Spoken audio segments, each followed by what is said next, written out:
Sit them out. You can't race. Next 2 races, don't come because we're not letting you in.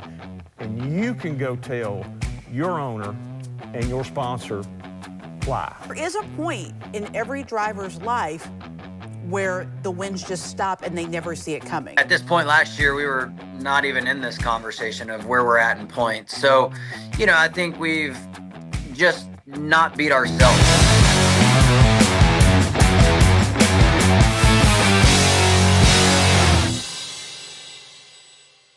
Welcome on to the Backstretch on News 5's Heather Williams. And Martinsville was fun, wasn't it?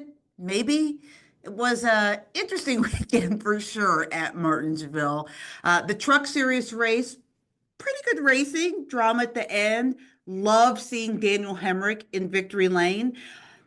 Anytime that there's a Cup Series driver, a guy with Cup Series experience, and it doesn't work out, and back up in the lower series, I like seeing that move pay off for them. I know this is now the second time that Daniel's taken a step back, this time to the Truck Series, to a really good truck car, championship contender last year, won this race at Martinsville last year. But I've known Daniel a long time, and I challenge you to find anyone in the garage that's met Daniel, that knows his story, that's been around him, cannot be happy for this. You saw so many of the Cup drivers celebrating this win for him because it's a big deal. Because even though he's made his way up the ranks and has had a couple of opportunities in Cup, not necessarily the greatest opportunities, but a couple of opportunities, even though he has an Xfinity Series championship under his belt, he hasn't won a lot. And so for him to prove that on the NASCAR national touring level that he can win races, I think was very important to him. And I think to get it already, I guess there are 4 races into the Truck Series season. I think that is great for him. And so I know we don't talk about the Truck Series a ton here, but it was good to see Daniel back in victory lane. Saturday, we're going to spend a lot of time talking about Saturday with Chris. I know this happens with every generation of driver, the conversation about respect and etiquette. However, I think the thing that is a little bit different this year for me with these guys, and maybe I'm getting old, maybe this is a get off my lawn type moment, but for me, the thing that seems a little bit different is there doesn't seem to be remorse. Like, yes, I wrecked him, I had to move him, it's just what this car is. There's no, I'm sorry that's what this car is, would have even been better than kind of the vibe that you get from these kids in specifically Trucks and Xfinity, but somewhat in Cup too. When they take out a car in front of them, there just doesn't seem to be a lot of remorse over that. And even if it's a bump and run gone wrong, if you want to claim that what happened on Saturday, whatever it is, I don't think you should want to race like that. Like, you shouldn't aim to race that way. If that's what it comes down to and it has to be done, I understand that, but don't act like it's just your right to do so. I think that's one of the things that I really respect about Christopher Bell and the way he races and the way he raced when he was getting his 3 wins. He never touched anyone at those tracks. At tracks where other people would maybe put a fender to someone. So I get it, when you have to put a fender, you do have to use the chrome horn at Martinsville. I just want to see a little bit maybe more humility out of these guys when they have to do it.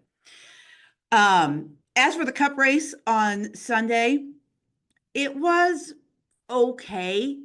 I don't think the tires did what we hoped they would do. And we're going to talk about this with Chris too, because I think the key is not going to be just softer tires. Because just softer tires get you the mess that we had in Bristol, or the kind of not horrible, but not terribly exciting racing that you got in Martinsville, which, to be fair, I know there are a lot of people that love Martinsville, but I always have thought Martinsville was a little bit dull because it's so incredibly hard, even in other generations of race cars, to pass there. I think the key is really going to be in strategy and by having the option tires. It's the way the IndyCar solved some of their passing problems and some of their complaints about their races being boring because it's hard to pass. They also added push to pass. I don't think NASCAR needs that, but I do think given the option tires, one where you can go really fast but they wear off, one that's more durable, so you have more of the tortoise versus the hare type thing. I think that is really a solution because I thought Phoenix was a good race and Phoenix was a better race than Martinsville. So I think personally, I think that's the direction that NASCAR should go. They've said they're not going to do that the rest of the year, so I wouldn't get your hopes up. But I think at the end of the year, when they look back at this and evaluate this, I think that should be maybe the way that they go. We'll see what happens.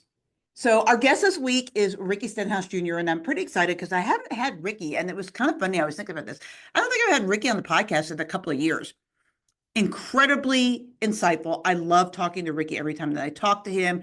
We talked about some of the things that go on with driver behavior, specifically if this is going to spill over into Bristol. It's probably not going to at Darlington, but will it spill over into Bristol?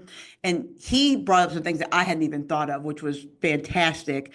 Also talk about his transition within his race team from JT Doherty Racing. It is now Hayek Racing.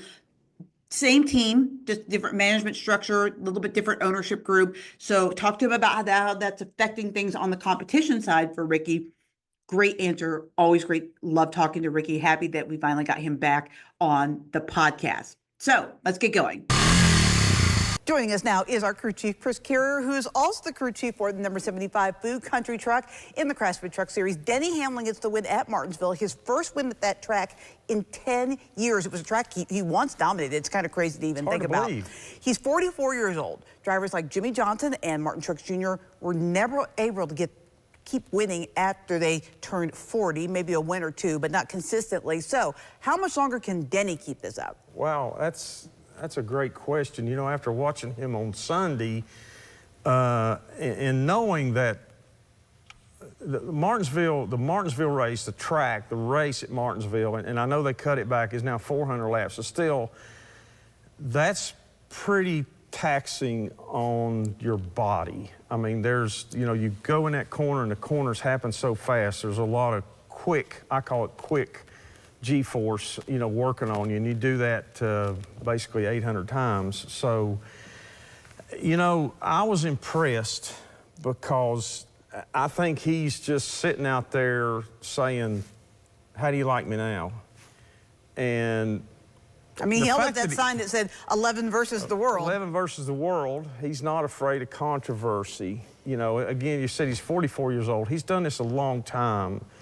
And if you listen to the announcers during the race, I listen to Kevin Harvick. He's the guy that, in my mind, has the most intelligence about this business, about this sport of people, especially the drivers that are on TV now. And he kept alluding to how talented Denny Hamlin is and how dangerous he is when everything's going his way and he's got a good car. And it showed it Sunday, because I think he's just sitting out there looking in the mirror saying, you guys are racing for second. And he did it at Martinsville. I know it wasn't terribly hot or anything like that, but still, that's a pretty drastic physical challenge, and he mastered it pretty well. So the question is, much longer can he do this? I think Denny Hamlin will do it as long as he can be competitive in his own mind, and he's having fun doing it, and he's able to have some days like yesterday on a fairly regular basis. It is crazy because there have been several drivers that have won past 40. Harry Gant, Senior, yes, Mark yes, Martin. Yes. But there is a point in every driver's life where the wins just stop and they never see it coming. No one ever thought that the last year plus of Kevin Harvick's career that he wouldn't win a race. The same thing with Martin Truex Jr. True. You just don't see it coming. And, the time is ticking down for Denny to win a championship. It is. I mean, he's approaching, if he doesn't get a championship this year, maybe next year, being right up there with Mark Martin among the top 2 drivers to never win one. You're right, and I was thinking about that statistic. I mean, I almost fell out of my chair when they said it on Sunday about, you know, he hasn't won a race at Martinsville in 10 years. I'm like, no, that's not right. Y'all are on crack or something. What's wrong with you? And you know, I mean, let's face it, Heather, that's probably the best statistic there is to prove the point of how hard this is, how hard it is to win in the top series of NASCAR. You know, for a guy that is that good at a place like Martinsville in any short tracks and has that much experience, and he puts in max effort and max preparation to every race there. I mean, it's kind of his home track. And 10 years, that's 20 races. And he gets one, and when he gets it, he just dominant, just stomps a mud hole in everybody all day long. Reminiscence of Bristol last year. Reminiscence of Bristol. So which also was a tire race, which we're going to talk about in a little bit. But yes, so I don't know. I hope that what I don't like seeing is it was painful for me to watch Richard Petty in the last. Or DW. And then Darrell Waltrip came along and kind of did the same thing. And thank the good Lord, Harry Gant he retired.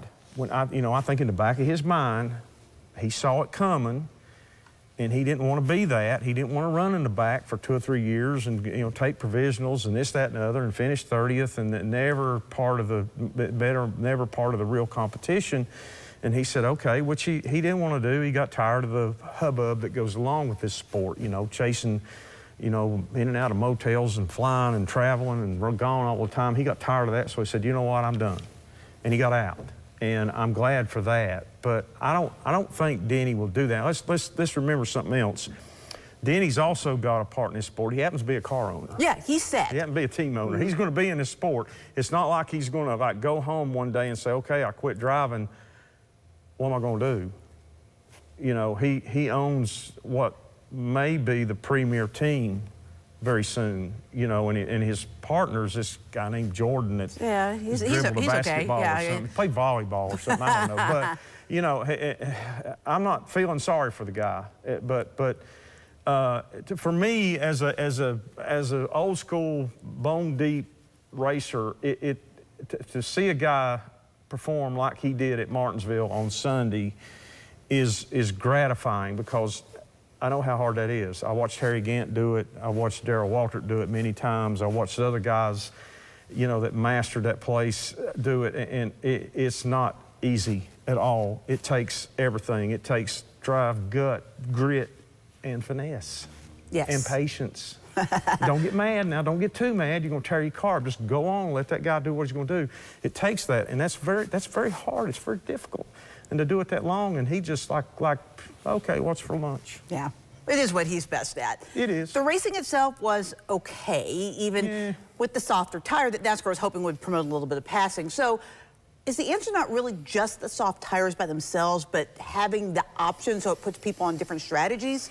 I kind of like the option thing myself. Now there'd be some people out there that'd be throwing rocks from the couch over there trying to hit me in the head for saying that. But if we're trying to make the racing better, I think, like I say, I think for me personally, I think the option part of it is a good thing, because I look at it from the crew chief side of it, which makes you think. It challenges you. It makes you think out of the box a little bit, and it makes you want to gamble. I hate when things are, I hate when things are perfect. I hate when there are things that are only like... people that like that is the drivers. And you can say what you want, but that race was not that great. No, and Phoenix wasn't. was a better race than Martinsville, which are words that should never come out of somebody's mouth. Phoenix there's no way it should be a better race than Martinsville. But it was way. this year. It was, and I think you're on to something about the mix of the tire thing, and I know it causes some logistical issues with getting 2 different top tires and mounting them, and then making sure everybody's got the right amount of both, and this and that and the other. But to me, again, I go back to the strategy part of it, and there were some guys that like, okay, I'm going to put my tires on maybe a little earlier than everybody else is because maybe, just maybe, I can catch the right break and they'll run a long time and I might get out in front and lead and maybe lap some of these guys and get an edge here when I really don't have a winning car on equal terms. That's what makes good races. If a guy with the fastest car is going to win every race, well, why watch? Right. And I just I like qualify and be done with it. Yeah, just qualify and be done with it. Go home, give a guy a check, a couple of hot dogs, and we'll all have a barbecue and be bored. But I just think I like to see when the changing strategy is what mixes things up. When you really don't know, okay, what's going to happen next? To me, that's what makes you pay attention. Keep watching, stay tuned, and. I think the tire mixture thing is something that it works pretty good in the IndyCar stuff. I was going to say, I believe. IndyCar racing was, and I love IndyCar racing, but it was not good. And they added the red and the black tires. Yep. And the racing, even though nobody's watching, is phenomenal in the IndyCar series right now. And it used to be, like you said, it was about as exciting as F1. watching, oh, I said it. Yeah, mushrooms grow. So that's F1. So. I hate when everybody, I detest even in football right now. I love football, but even with everything, trying to make it all perfect, trying to make every call perfect, trying to do everything perfect, it's almost like, well, I don't even need to watch this. I really hate that. A little bit of indecision, a little bit of controversy, a little bit of something that makes you want to talk about it on Mondays and Tuesdays after the Sunday race. Like, hey, wonder what would have happened if, or wonder who would have won if that guy hadn't made that call to put the soft tires on. That's what keeps people interested in our sport. That's what it always has. It's not just the race on Sunday, it's the interest generated from it where people will keep talking about it. And pretty soon in those conversations, they'll say, you know what?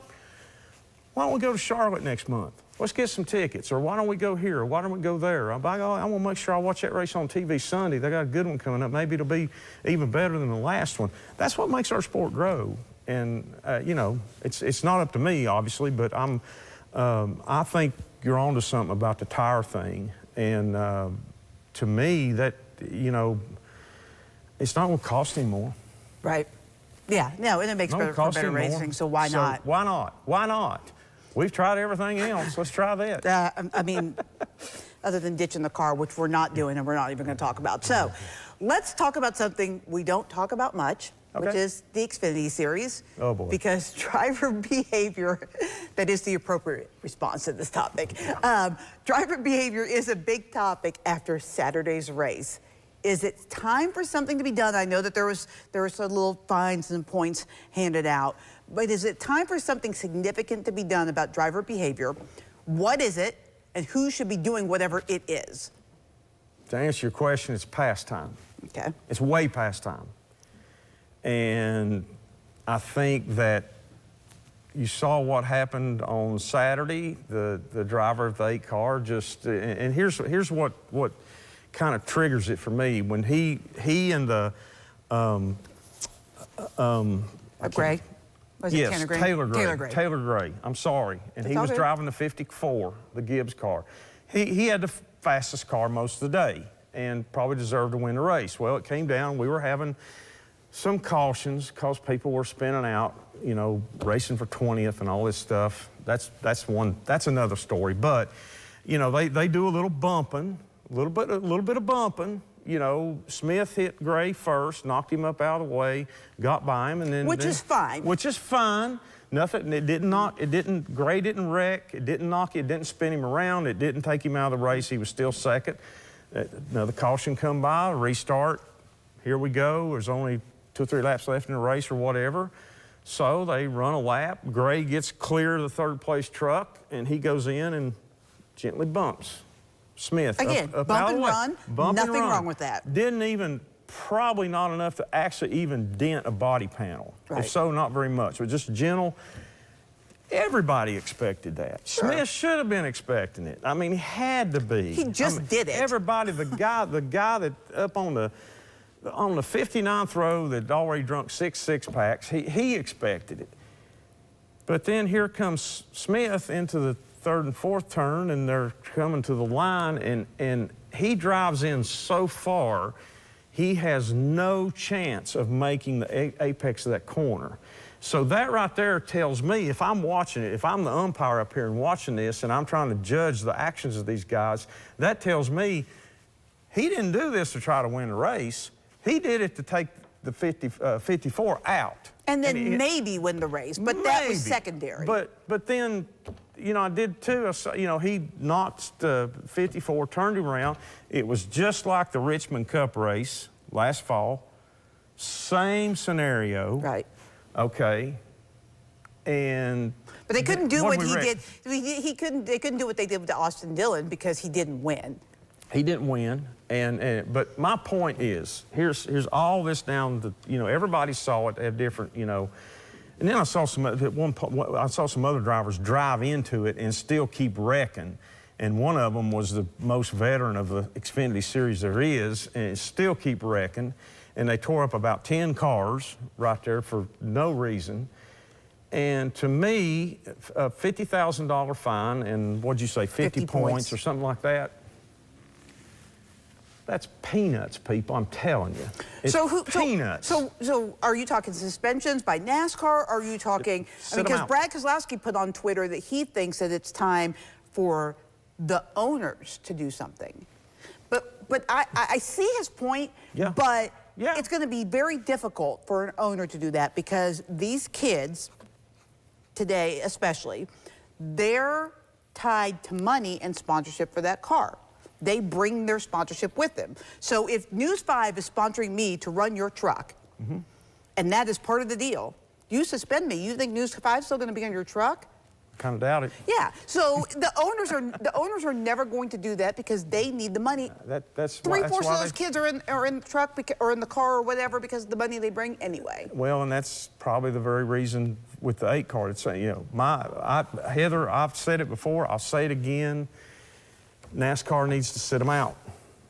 When it comes to this, and they're obviously driving in a manner that is not pure competition or pure trying to race everybody else, but intentionally wrecking and tearing up other people's equipment. There were people behind that wreck whose equipment got tore up that had run a good race all day long and kept their nose clean. I say sit them out. You can't race, next 2 races, don't come because we're not letting you in. And you can go tell your owner and your sponsor why. I don't disagree. I mean, why not? They threw us out, our truck team at Daytona, for one corner being a little bit low, and we didn't hurt nobody. We didn't tear up nobody else's stuff, didn't tear up our own stuff, that we didn't even get a chance to even touch it, to fix it with a car that was perfectly legal. They didn't care nothing about throwing us out. They didn't hesitate one bit. They didn't blink, and they didn't apologize either. Now they let these guys go out. They're getting paid. They're sissy rich kids, most of them, and they drive into one another. They tear up everybody's stuff. They make us look like a bunch of ninnies, and it's awful. I mean, and I think the people that govern the race, time to grow a set. I know we have a new commissioner of NASCAR, which we're not even going to talk about on this podcast. But if he ever is out of a job, I'm voting for you for commissioner. I mean, I'm going off people that I've had experience working with that were owners, that were crew chiefs, that were drivers, that helped build this sport, and we couldn't afford to do stuff like this. One time of doing stuff like that, it wouldn't take NASCAR telling you to sit out. Right. The people would have sat them out. The other drivers and the other crew chiefs would have said, son, don't come back, because if you do, you ain't going to leave. Yeah. And I mean... Well, and one of the points that was made up after the race was that, you know, there is no Jack Ingram in the garage anymore to patrol this behavior. There's no Jake and the most senior person in the garage, in the Xfinity Series garage anyway, I love Justin Allgaier, but I am bigger than Justin Allgaier. He's not going to intimidate or police anyone. Like he even said that in so many words. So it has to come from NASCAR or the owners. That's just what it's become. Well, and I'll say another thing too. If the owner said, okay, we're going to organize ourselves and we're going to govern some of this ourselves, Do you think NASCAR's going to stand behind that? Well, I think if they just, I mean, the owners can put whoever they want in their car. I guess they could, but I don't think that's the way it needs to be. I mean, they're the governing body. I think Brad's point in saying that is it's clear that NASCAR's not going to patrol it. I guess it's not. That's true. And I guess he's probably saying that because we need to do something. And he is an owner. He is an owner. He is an owner. And he's a good owner. He's done a great job. They have done a great job building that team. And I think Brad Keselowski, for whoever is a fan of him or whoever's not, however, whatever you look at him, Brad Keselowski is a guy who looks at the future of this business and this sport and realizes it means a lot to him. It means a lot to all the employees that work for his company.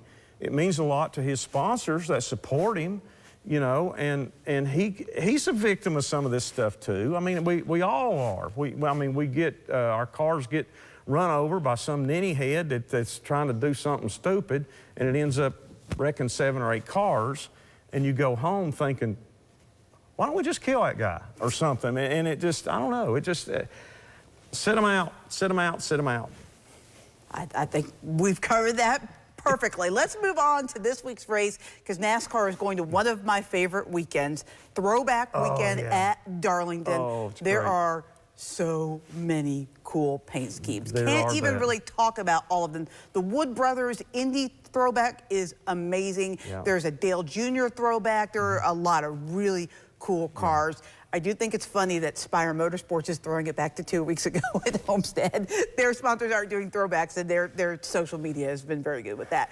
But what do you see this weekend at the track too tough to tame? Like, what's the key? I always, when we go to Darlington, it's like walking into Gettysburg or walking into a place that I love, Lambeau Field, or if I was a baseball fan, it'd be either Wrigley Field or maybe Yankee Stadium or something. It's just all that history, man, all the great episodes of racing that have gone on there. And because it's such a tough racetrack, I mean, you can get in trouble in a heartbeat, just minding your own business, just racing the racetrack without anybody else out there, much less when you put 40 of them out there and they're all rooting and gouging on one another. So I don't know who to tell you would be the favorites. I'm waiting on, I think we did this last year, I'm waiting on the Ford teams, especially the Penske teams, to step up.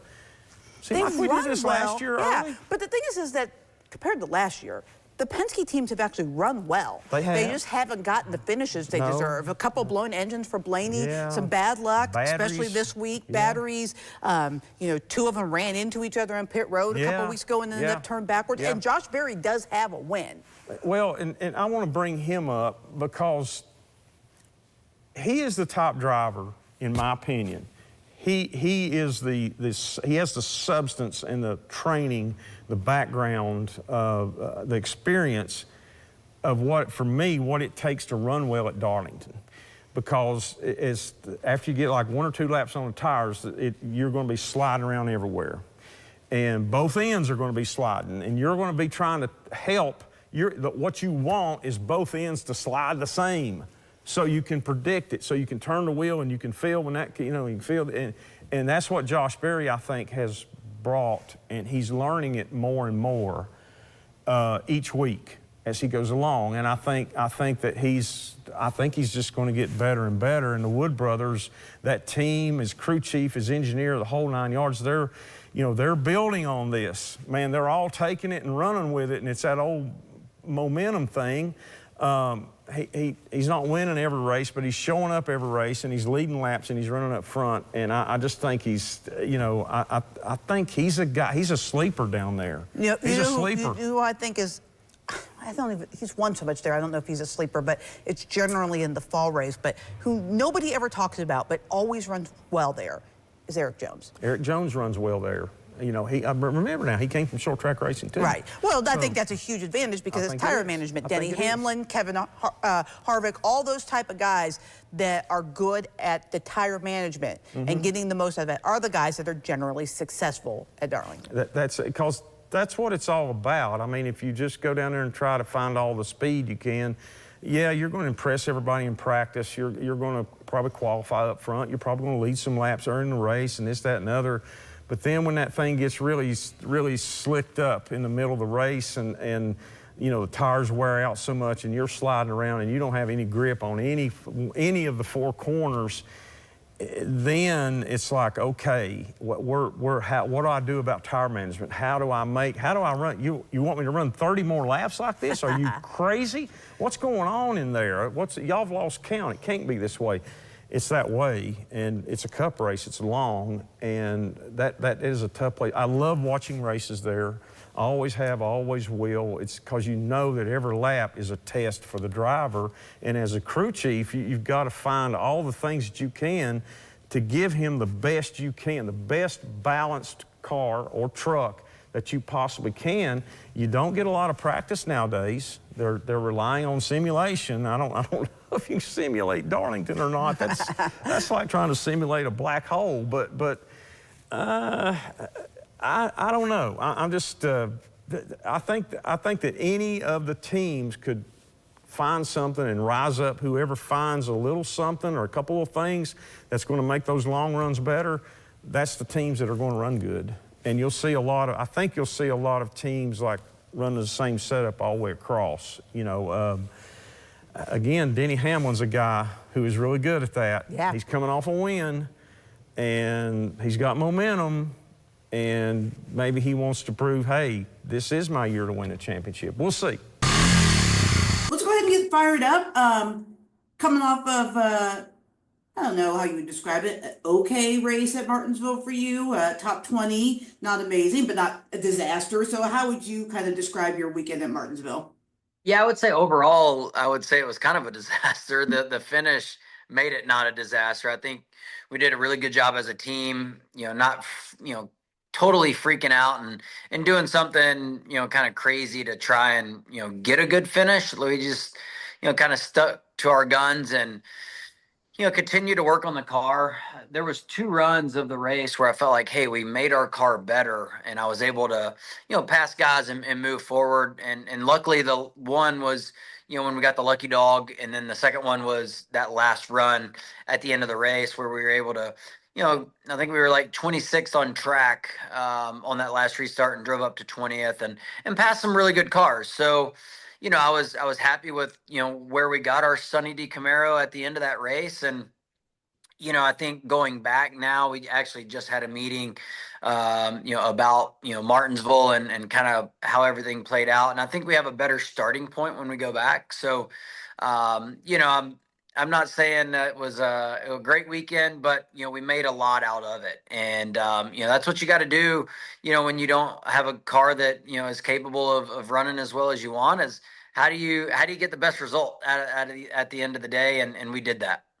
It seems like you guys are kind of quietly consistent. I looked at the standings. You guys are 20th, but you are right there in a group of about 4 or 5 cars that could all be about 16th to 14th. I mean, you're right there. So, how have you guys been able to find that consistency I mean, you got a really good shot at this point, the way you started, to be right in the playoff mix. Yeah, we feel like, we're going to a stretch of tracks that we're, really strong at here over the next 6 or 7. And at this point last year, we were not even in this conversation of where we're at in points. So, I think we've just not beat ourselves really.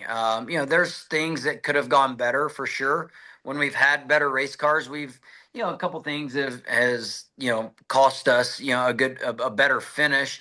But, times like Martinsville, I feel like we, rallied to get a good finish when things weren't looking good. So, just not beating ourselves. My guys have been doing a really good job of, building, race cars that stay together and, no major issues on pit road. And, we're starting to click. I think, again, like I said, if we get our starting points better in practice, I think we'll have, solid races. So looking forward to Darlington this weekend to see if we can kind of kick off that stretch of really good racetracks for us.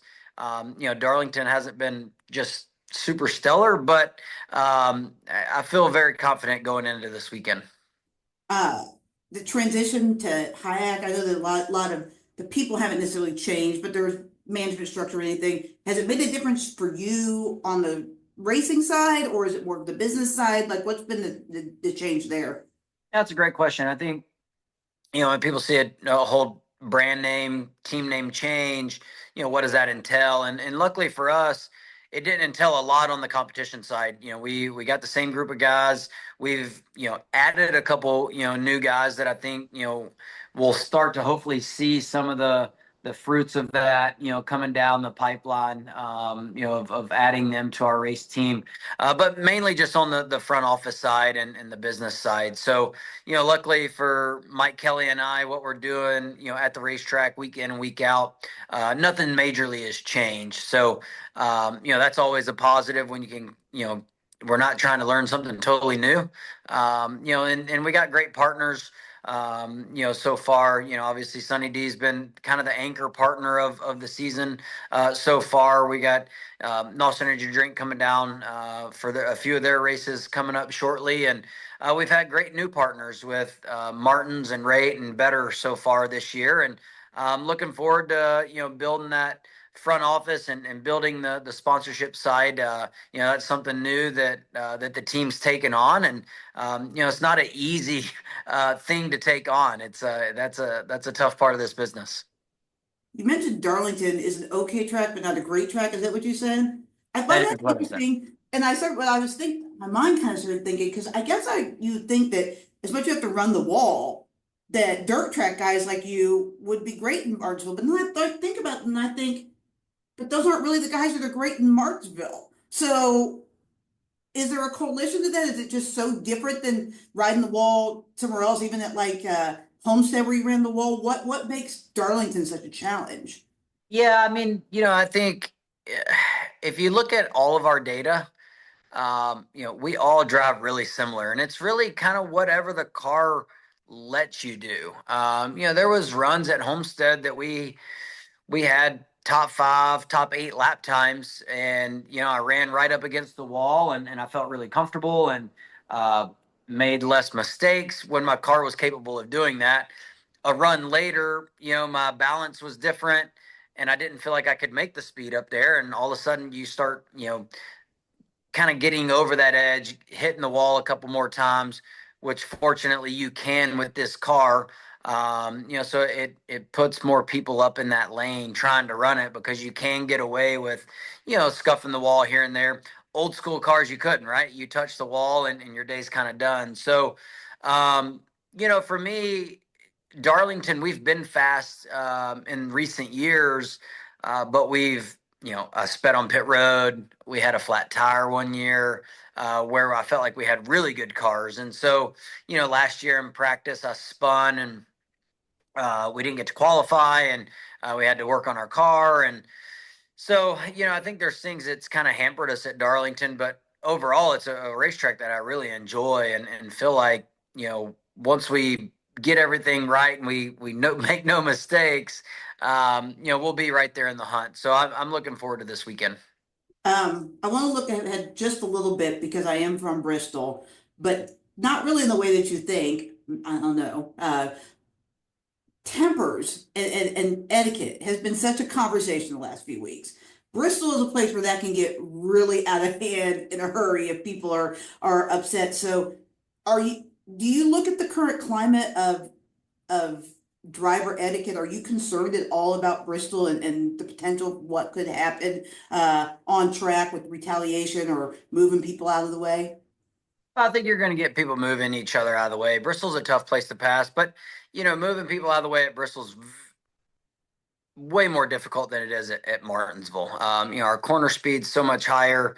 The lines that you run, the banking, it's a little bit more difficult at Bristol. But I think I left Sunday after Martinsville and just watching, I mean, we ran 34th for a while, so I got to see kind of the whole field in front of me, for a lot of that race. And there was a lot of people mad at each other after that Martinsville race. So I left there with a top 20 finish and no one was mad at me. I didn't run into anybody. Nobody ran into me, and so I left there, pretty happy. And definitely seemed like there was a lot of tempers being exchanged with bumpers on the racetrack. So, yeah, I mean, you'll have that. I think at this point, now, like versus when I came into the sport.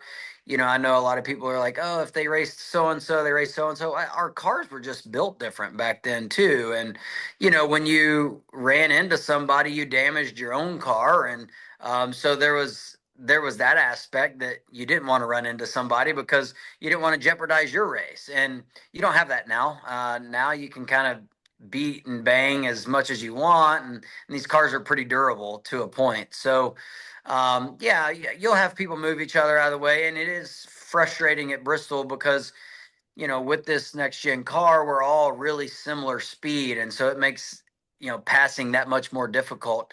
And that also is a thing that makes, your frustrations go high is, everybody's the same speed. I mean, there was, 30 something cars on the lead lap this weekend at Martinsville for a long time. And, that's frustrating at times.